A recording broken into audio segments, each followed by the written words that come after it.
You would never launch a product with one email. Why in God's name would you launch change that way? What's our core focus? Glorify God, grow people, change lives. Very simple. One sentence. Yeah. Clear, simple, easy to align on, easy to memorize, easy to repeat. Glorify God, grow people, change lives. Hey, welcome to the 3PX Show, Season 2, Episode 2. And if you didn't watch Episode 1, boy, oh boy, did you miss a good one.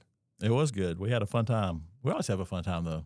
There's some other reasons why it got kind of fun. Well, I mean, there's some sayings in there maybe, but there's Don't tell anybody. At the beginning. That's right. Don't tell anybody. They just got to go listen to it or watch it. Hey, welcome back to the 3PX Show. Thank you for being here. If this is your first time, you missed a whole first season. But you know what? That's okay. We're glad that you're here. Hang with us. We're going to talk about some good stuff. Basically, what we're going to talk about is you would never launch a product with one email. Why in God's name would you launch change that way? That's it. So we're going to talk about we're going to talk about internal marketing and how you should launch and manage change from an internal capacity, because you really need to manage it the same way you would a product launch. So I'm calling it internal marketing. Yeah. Well, change is a process in itself. I mean, so like you said, you can't just make a big change and not expect a lot of blowback if it's a change that's going to affect everyone in their job and how they do things. There's got to be a reason behind it.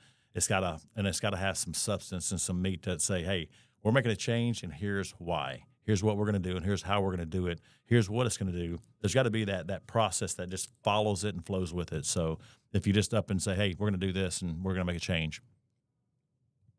Okay. But dude, can you hear that when I'm slam? Okay, my bad. I'll stop doing that. Sorry. No, we can't hear that. I apologize to our listeners. I hit that kind of hard.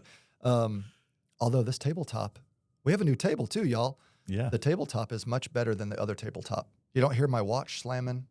Hey, that's true. You don't hear that. That's good. Yeah. All right. Sorry for that rabbit.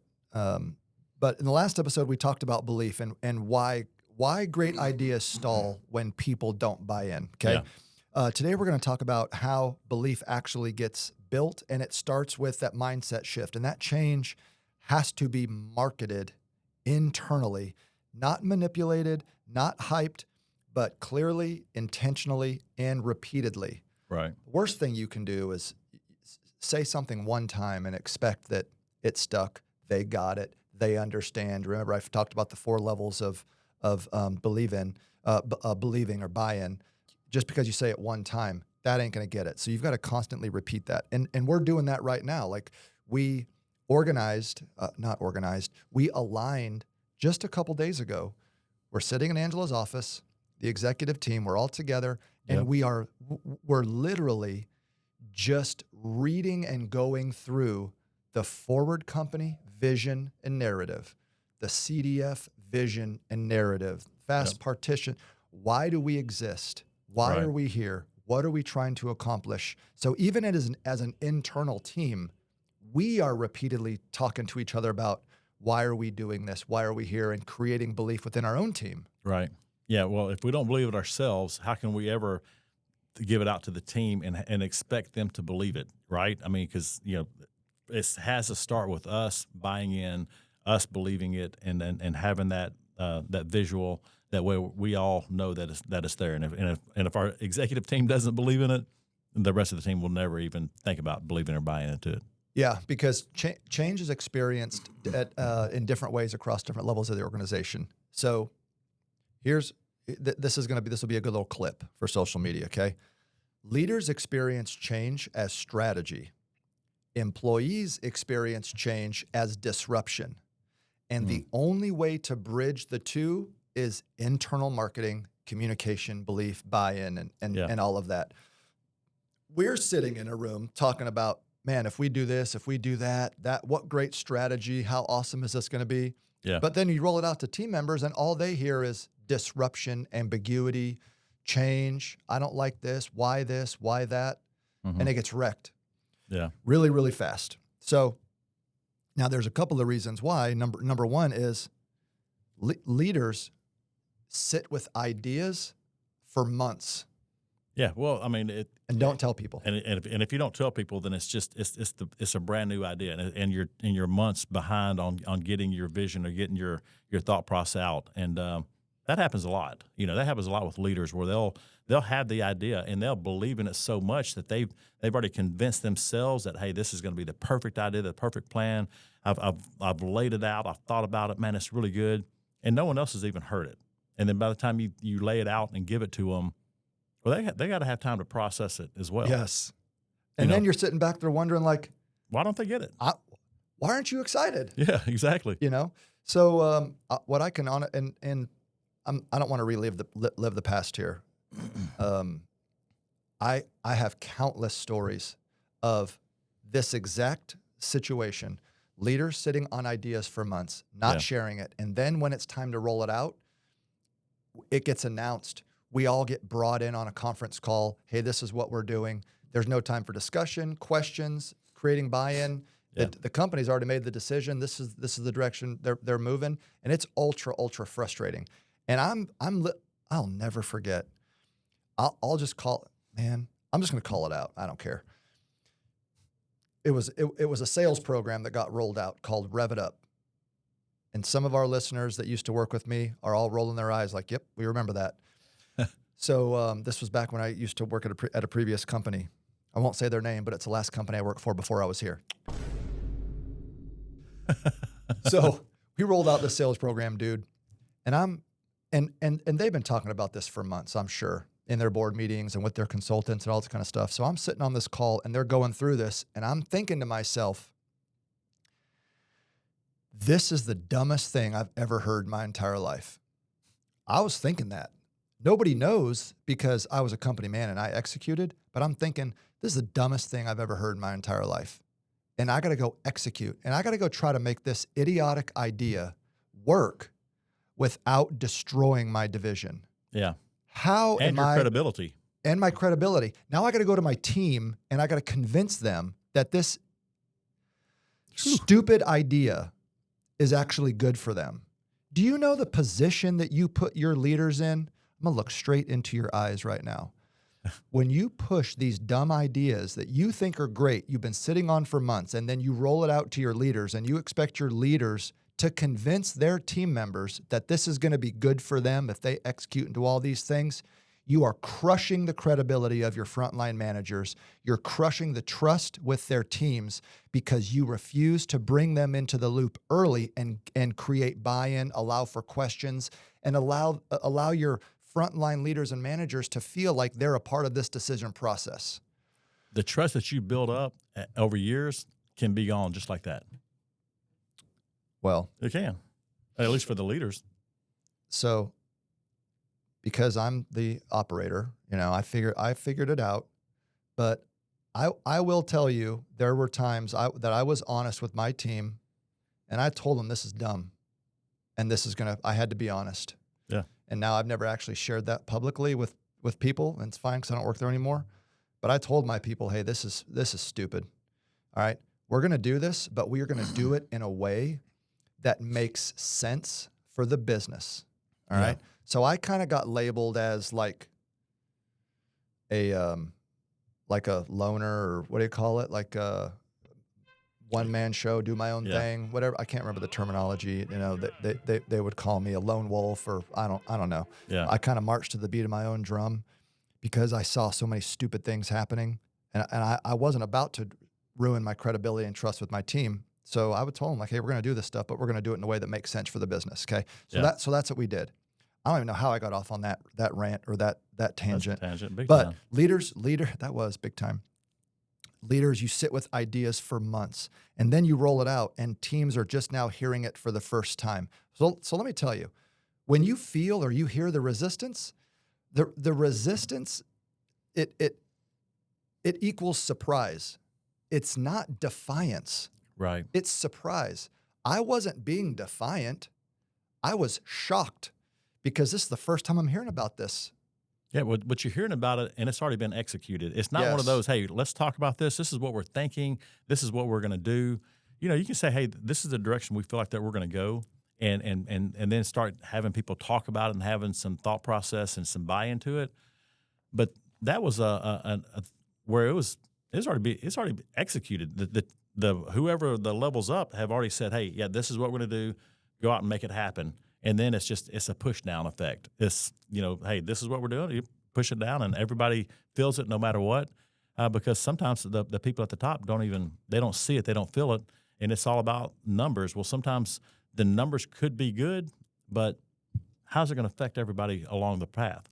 And it's probably going to make it to where it's a total bad number situation all the way around. Mm-hmm. Well, just in case our inquiring minds want to know, that program ended up almost destroying the company. They did it for maybe a year and unraveled it, unwound it, stopped it because it was an absolute train wreck. So yeah, I'm not still salty about that years and years. Yeah, we could tell that you're not. Years and years later. That was years before I even transitioned away. But it just goes to show you, you got to listen to your people, man. Anyways, what feels obvious to you as a leader feels abrupt to your people, and that's not fair to them. Well, and they appreciate it, and that's doing your team justice as well. If you get that, I mean, and because your team appreciates that. They don't want just things just shoved down their throat, and this is what you got to do and how you got to do it. That's where you start experiencing a tremendous amount of turnover. You don't have loyalty, and again, it comes back to who are you as a company? What are your core values? And are you living what you say? That it's like we always talk about this. We don't want our core values just to be a poster or writing on the wall. We want to live it and do it.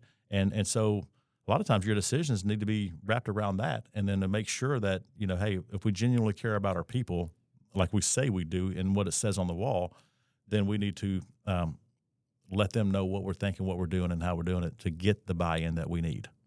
100%.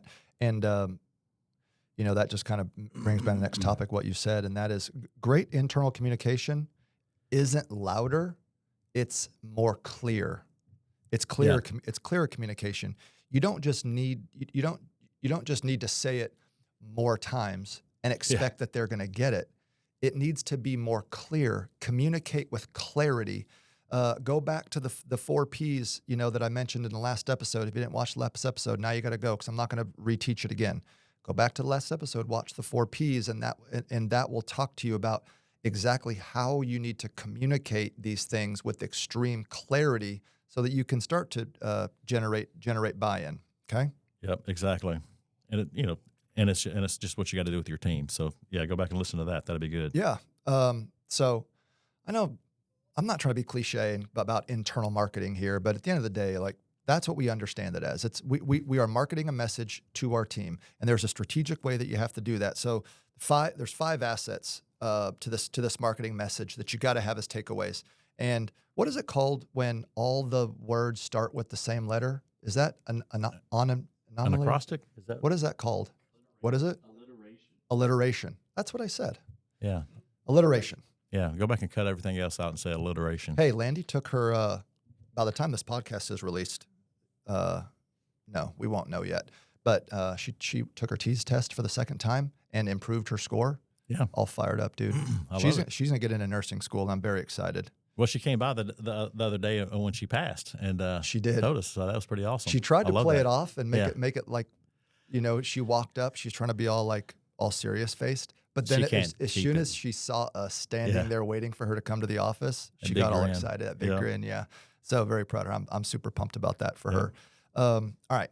So these 5 M's. Okay, this is just the 5 assets of internal marketing. First thing is you got to start with the message. Okay, it's got to be like one clear sentence. If you can get it down to one clear sentence that never changes, you can continuously reinforce that. One clear sentence is your message. The next thing is meaning. And basically what that is why does this even matter right now? Okay. Right. That's the meaning. The third thing is the mechanism. How does this actually work? Or what does this do for us day to day? That's just boiling it down to the nuts and bolts of the individual business pieces and how this change or initiative or whatever is impacting us day to day. That's the mechanism. And then the fourth M is measures. How is this working? How do we know if it's working? How are we keeping track of this? How are we keeping tabs? That kind of thing. So, you've got to have measures. And then the fifth and final thing is really when you're anchoring this internal marketing, and that is momentum. You got to find small wins, start small, make them visible, and then consistently reinforce those wins, because that will generate the momentum that you're looking for to be the catalyst and the change agent for really what you're trying to launch. Those are the 5 M's, the assets that you have to have if you really want to develop a great internal marketing strategy for communicating and creating belief. Yeah, and it allows your team just to grasp it, to understand it, to do it. And like you said, I like the first part when you said the message, keeping it very simple, because the more broad that you get it, and the more you add to it, just causes confusion, right? It gives an opportunity for people to run different directions, or their interpretation of what you said is not clear. Mm-hmm. And so the shorter that you can keep it, that interpretation, it gets tight, because it's harder to interpret a wrong direction, and then making sure that everybody just understands, why it matters, mechanisms, the measures, the momentum, all of that they all play off each other really well when you communicate it well at the beginning. What is the core focus of our entire organization? What's our core focus? Glorify God, grow people, change lives. Very simple. One sentence. Yeah. Clear, simple, easy to align on, easy to memorize, easy to repeat. Glorify God, grow people, change lives. Now, let me tell you, as much as we truly believe in that message, it's not that message that creates alignment in our business, okay? It's the simplicity and how easy that message is for people to rally around, and that the simplicity of that message attracts people to our organization who align with that core focus. Your core focus, it doesn't even have to be called core focus. The message can be anything. Right. It could be whatever you want. I think I've said this in previous podcasts. It can be fail fast, innovate. It could be live long and prosper. Yeah. Right? It could be whatever you want it to be. But if it's clear, if it's simple, and you're stating it over and over again, you will attract people who align with that message, and it will be easy to keep your people on board with the message. It starts with that. And we have that message everywhere throughout our building, throughout our whole and our entire system. If there's one thing that our people hear and see, is that message. They understand that one big time when they walk in the doors here. And we can keep reiterating it over and over. Absolutely. So three things really quick. Resistance is data for you, okay? Don't misinterpret someone's resistance for they're pushing back, they don't agree, they don't like you, something like that. Resistance at the end of the day is data, and resistance isn't pushback. It's information, and you need to decode it so that you can attack it properly. You need to decode the behavior to the actual feeling and address the feeling, not the behavior. For example, silence is uncertainty. If someone's quiet or they're not responding, it's more than likely because they're not sure. Yeah. They're uncertain about what you're saying. Sarcasm, they're not being jerks. Sarcasm could be a lack of belief. They're not believing in what you're saying, so they're giving you a sarcastic response. Oh yeah, right. That sure does sound good, right? They're not being sarcastic because they're being a jerk. They're being sarcastic because they don't believe in what you're saying. Address the belief. And then the last thing is, if they're compliant but they're not enthusiastic about it, yeah, I'm doing what you tell me to do because I have to. Right. But they're not enthusiastic about it. That's fear. They're just scared. They don't know. They don't know how it's going to work, if it's okay, how it's going to play out. Address the fear. Don't address the unenthusiastic response. Yeah. Address the fear. Well, the biggest thing with resistance of anything that you ever do is when you get that, it's an understanding, right? People have to have an understanding of what it is that you're trying to do, what we're trying to accomplish as a team, what it is that they're going to be up against. So when you start getting that resistance, then you're going to get that silence. You're going to get that sarcasm, and we've seen it all. There's times that we don't execute the way we thought it was. It didn't go the way we thought it was going to go, and it's like, well, what happened? Well, we didn't give really good, clear understanding for them how it's gonna work. And I think we do a good job with that now. But in the early days, it's you're still filling it out, trying to understand it and do it. But now we're getting better and it's evolving. But you got to have good communication and not have that fear. That's the fear factor is a big thing. I feel like I need to make people mad right now. All right, go ahead, jump on. Okay. So, because I was just thinking back to my little rant, And what little rant? We didn't hear that. This is what I'm hearing from. If I was one of those executives who made that atrociously bad decision, yeah, I'd be sitting there going, oh yeah, well it's easy for him to Monday morning quarterback. You ever heard that before? Oh yeah, right. You get people saying, well, I knew we shouldn't have done that. I knew we shouldn't have done this. Play, that was a terrible play. So then we as leaders are like, oh, that's easier for you to say and Monday morning quarterback and all that. But at the end of the day, I would have told you this was dumb if you'd have told me months and months ago. Yeah. And I guarantee you, your people who you feel like are Monday morning quarterbacking all your decisions, you feel like they're Monday morning quarterbacking all your decisions because you never brought them in early to talk about the ideas and to gain belief and buy-in early on. Then you roll it out, they hate it, and now you feel like they're all Monday morning quarterbacks. It's still your fault. Yeah. And you have to give it to them early enough to where they can do it. But you can do the exact same thing. If they'd have come to you guys and they'd have said, hey, this is what we're thinking, this is what we're doing. Okay, that's not, can we change it? Can we talk about it? Yes. Can we ask, maybe it would be called something different. Maybe the rollout would have happened differently. But by the time everybody had a chance to do it and you were able to go to your team, instead of going to your team and saying, hey, this idea really sucks, but, we're going to do it, but we're going to do it this way to make it work. You're going to go to them in a totally different attitude, a totally different way. Hey, guys, listen, we got a new idea that we're thinking of, and this is what we're going to do, and here's how we're going to execute it and do it. And you're going to lay it out where everybody gets behind and says, man, that's a great idea. And it's just tweaking it, it's massaging it, but it's getting the buy-in from your team, and now everybody's on board, and it's a win situation. It almost is a win before it ever comes out. And that's exactly what we did. Yeah. We rolled out the program.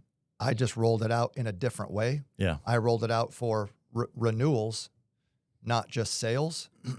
And I don't mind saying this. I say it all the time, right? And we crushed people. And then my boss, shout out to him, he had to roll out a bad idea too. He said, hey, look at what they're doing. They're doing this for renewals. We can adopt that. Like, this is a great idea. But by then the company was on the ropes and getting destroyed. And, I won't get into exactly what that looked like, but you can tell by the stock price and the fact that they got sold for ultra cheap now. It was too late. Yeah. It was too late. So great. Just remember this. Great leaders don't shut resistance down. They listen for what hasn't been answered yet. Please just assume as a leader, that resistance just means there are unanswered questions. Mm-hmm. It's not personal. Don't take it as an attack. Be open to that feedback and go back to decode what that resistance is. Is it silence? Is it fear? Is it sarcasm? Decode where that's coming from and address those things, okay? But use the resistance as data and information for you to make your next move, as opposed to just like taking it personally, all right? And then the last kind of little portion here I want to talk about is proof beats persuasion, okay? Mm.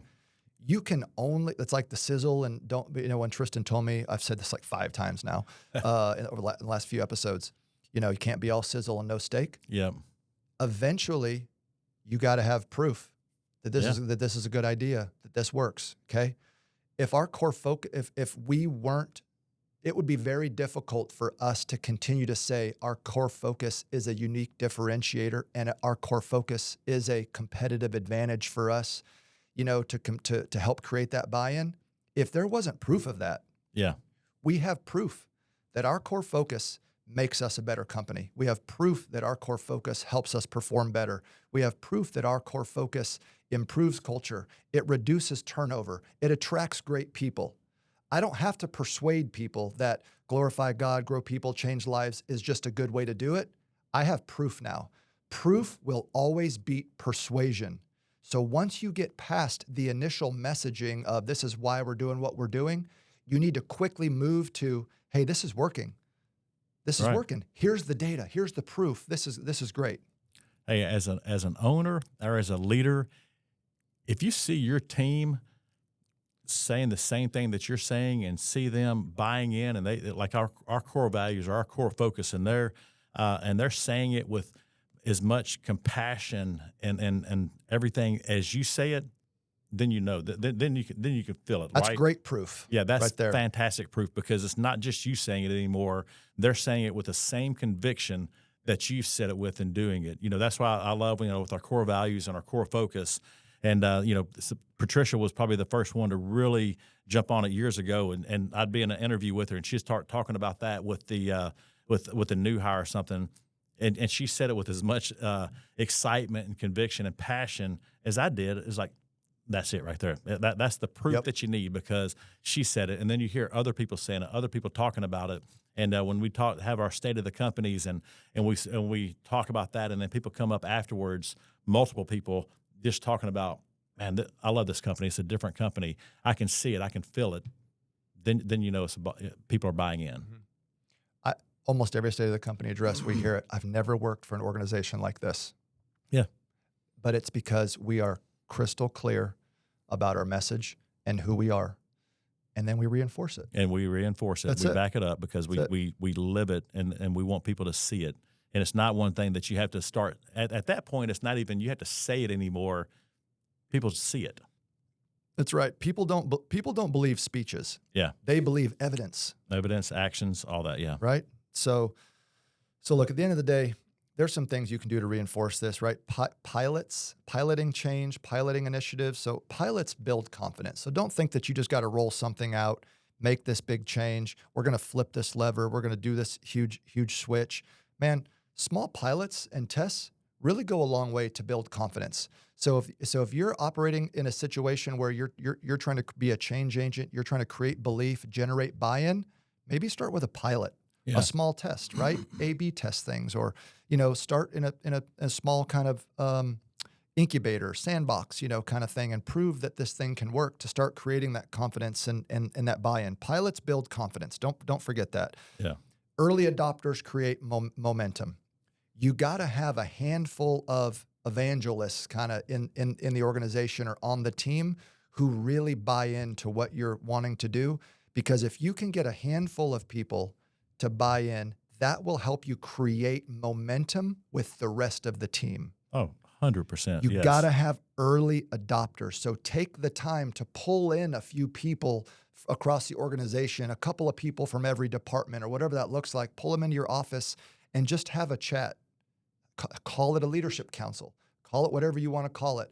But have a talk with some early adopters and get their feedback, because they're going to be your best evangelists, because they're sitting side by side with all your other team members. Right. And then the last thing I'll say, the kind of the third thing on this little topic about proof beats persuasion, and that is stories are way better than slides. Okay. Yes. The last state of the company address, it wasn't the slide that you showed of your first building. Mm-hmm. It was the story that you told about how big it was, what it looked like, how you started, where it was, everything that you were doing there, that created the amazement and the appreciation for where we are today. It wasn't the slide, it was the story. Yeah.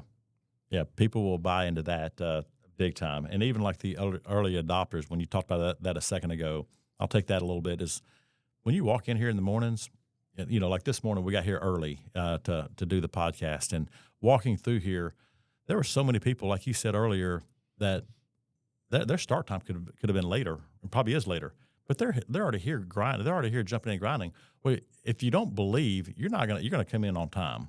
If you're a believer and you're bought into what we're doing and how we're doing it, you enjoy what you're doing and you love it, and you're here early and you're knocking it out, and it's just, I don't know, it's contagious. Mm-hmm. It's something that happens and people buy in, and it flows, and other people see it and notice it and do it, and then you got a group, like you said, that just they're on board. And 6 a.m. that's when we start our manufacturing and distribution starts up. 6 a.m. it's loud. Yeah. Trucks are running, horns are honking, machines are running. Not 6:30, not 6:45, not let me get in here and kind of drag my feet and hem-haw around, and I gotta get my coffee and I gotta talk to me. Like, we may have some departments around here who are like that. They get here at 7:30, but work doesn't actually start till 7:45, 8 o'clock, and that really frustrates you. But nothing shows belief in what you're trying to do than people who get here at 6 a.m. and by 6:01 they're grinding. Yeah, they're already working. Knocking it out. There is no delay. They're already knocking it out. So shout out to our operations team. They get in and they get to work, and I love it.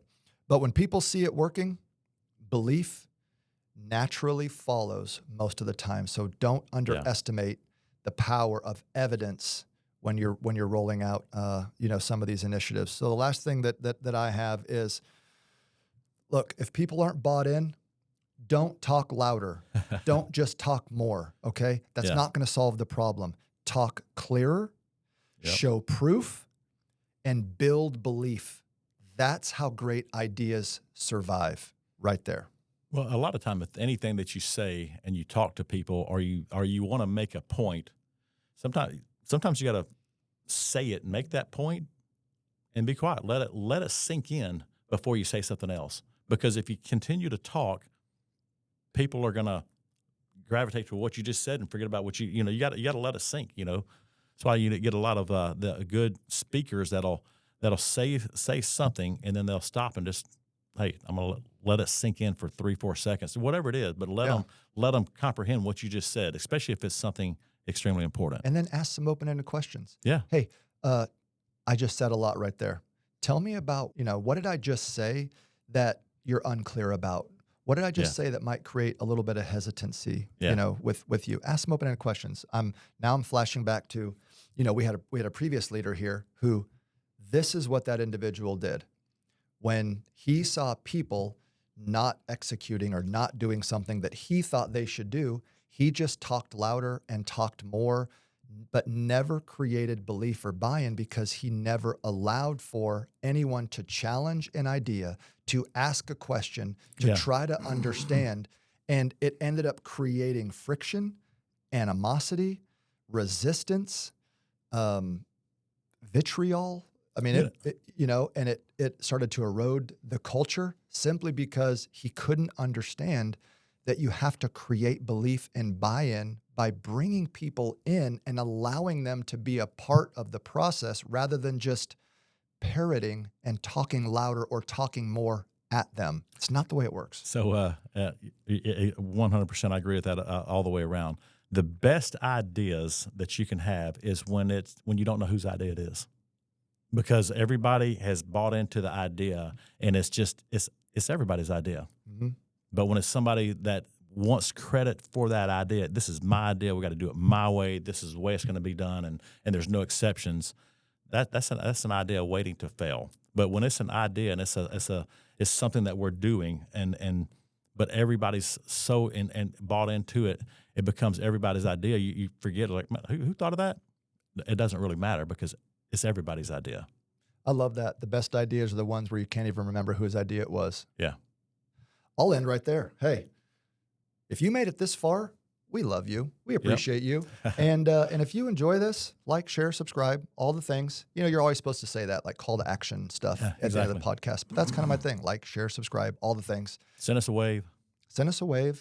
Engage with us. We do enjoy, a little social media engagement. You can send us a message, if you've got questions or ideas or thoughts.